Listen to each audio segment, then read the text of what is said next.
আসসালামু আলাইকুম, welcome to my YouTube channel. আমি একটা পুডিংয়ের ভিডিও নিয়ে আসছি আর কি।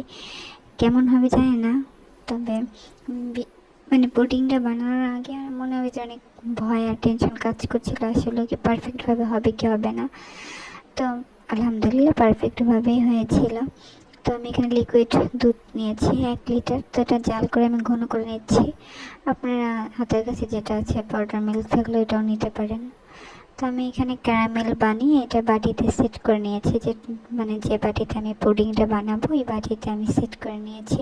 ক্যারামেলের ভিডিওটা দিইনি আর কি। এখানে আমি 4টা ডিম নিয়েছি, এটা ফ্রিজে ছিল, আমি আধা ঘন্টা আগে বের করে নিয়েছি।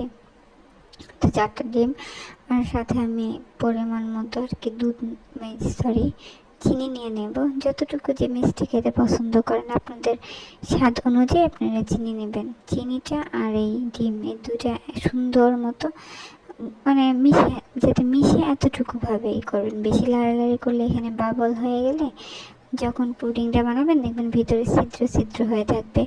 তো এই জন্য খুব বেশি লাড়ালাড়ি করা যাবে না। তো আমি এখানে দুইটা মিক্স করে তারপরে যে দুধটা ঠান্ডা করতেছিলাম করে নিয়েছি, ওই দুধটা আমি এটার মধ্যে ঢেলে দিয়েছি আর কি।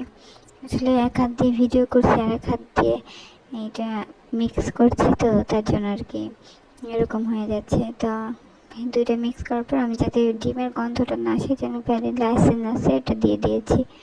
তো ভ্যানিলা এসেন্স দিয়ে আমি দুইটা মিক্স করে সুন্দর মতো তারপরে আমি ছাঁকনি দিয়ে ছেঁকে নিচ্ছি, যেহেতু ডিমের যে কিছু অংশ থাকে, তারপর আবার যে দুধ জাল দিয়ে দুধের সে ছড়টা থাকে, এগুলো আসলে থাকলে পুডিংটা ভালো হবে না, এটা অবশ্যই ছেঁকে নিতে হবে।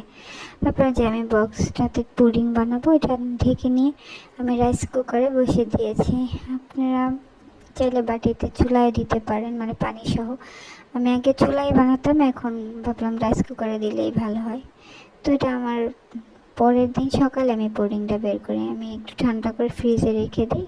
পরের দিন সকালে এটা বের করে দেখতেছিলাম আর কি। যেহেতু একদিন এক রাত রেখেছি, আপনারা চাইলে আধা ঘন্টা রাখতে পারেন, শুধু এটা ঠান্ডা হওয়া অবধি অপেক্ষা করতেও পারেন। তো আমার তো অনেক সময় ছিল, তাই আর কি আমি পরের দিন বাটিটা বের করে চারপাশ থেকে আসলে ছুটিয়ে নিচ্ছি যাতে আটকে না থাকে, এভাবে ছুটিয়ে তারপর একটা প্লেটের মধ্যে আমি ঢেলে নিলাম। দেখেন আলহামদুলিল্লাহ কতটা সুন্দর হয়েছে, খেতেও অনেক মজা হয়েছে, কালারটাও অনেক সুন্দর এসেছে। এত সুন্দর কালার আসবে আমি বুঝতে পারিনি, প্রথম যখন বানাতাম এতটা সুন্দর কালার আসতো না। তো কেমন হলো জানাবেন।